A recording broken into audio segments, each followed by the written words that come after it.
Hi there, Matthew from Stealth here again. So I want to talk to you a little bit about logic formulas and how logic formulas work here in spreadsheets. Now if you're familiar with logic formulas, they work in spreadsheets almost the same way that they work in Excel.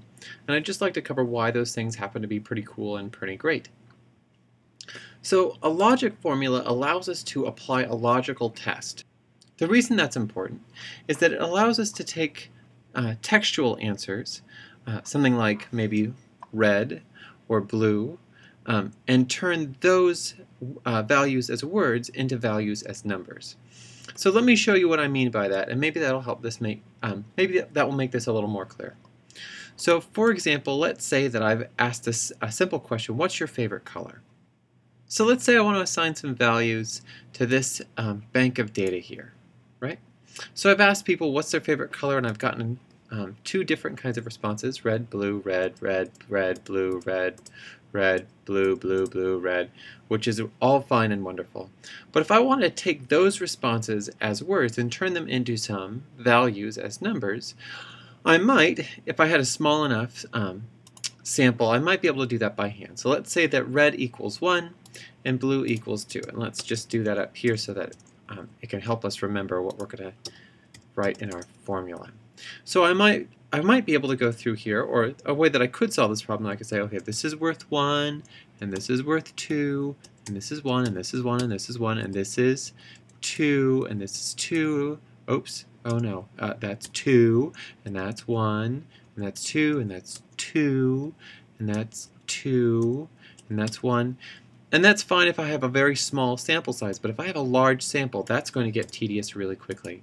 So our logic formula is going to come in to help us in this particular situation. So what I'm going to do is I'm going to click right here on the cell that I want my numbers or my values to get dumped into, and then I'm going to use the formula bar, which is right here.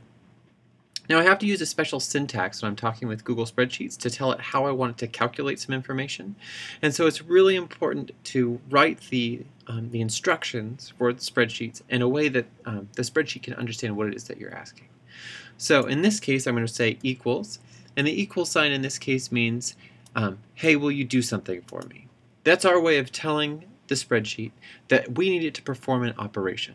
So we're going to say equals, please do, if I'd like you to do a logical test, an if formula for me. And I need to start that with the parentheses, because the parentheses is going to tell spreadsheets that everything inside of that set of parentheses is what I'm asking it to do. So if, and in this case I'm going to click right here on this cell, and it's going to tell me right up here, I see the cell address A4 equals, and then I'm going to say quotation marks because I'm going to give it an actual word as a test, and so I need to put it in quotation marks so it knows exactly what I'm asking it to look for. If you see red, please put down 1. And then I'm going to close the parentheses. So what this is going to do is it's going to apply our test. If it sees red, it's going to record the score as 1. Otherwise, it's going to come up as false.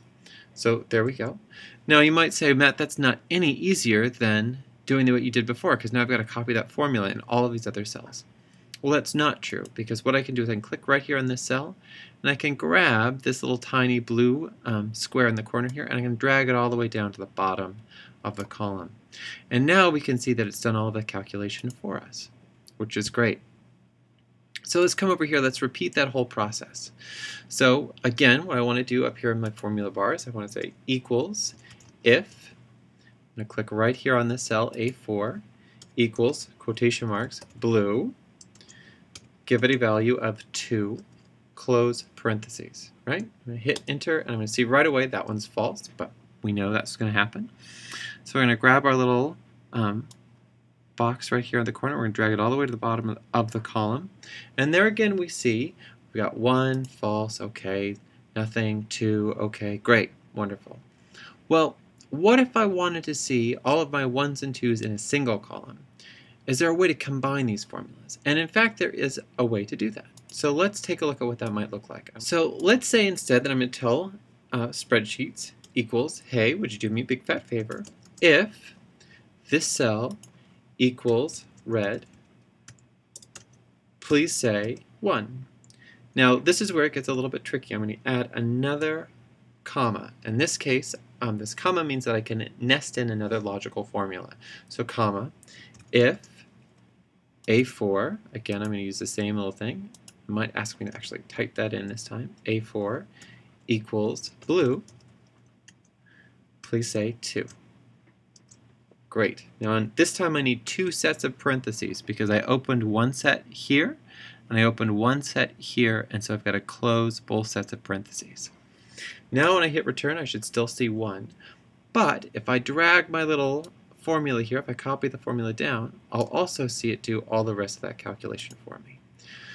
So that's a really handy way to spread out a scored calculation, taking a text answer or a text response and turning it into a numerical value. So we'll talk some more about some more advanced kinds of things that you might do with logic formulas here in 1 second. So hang on there.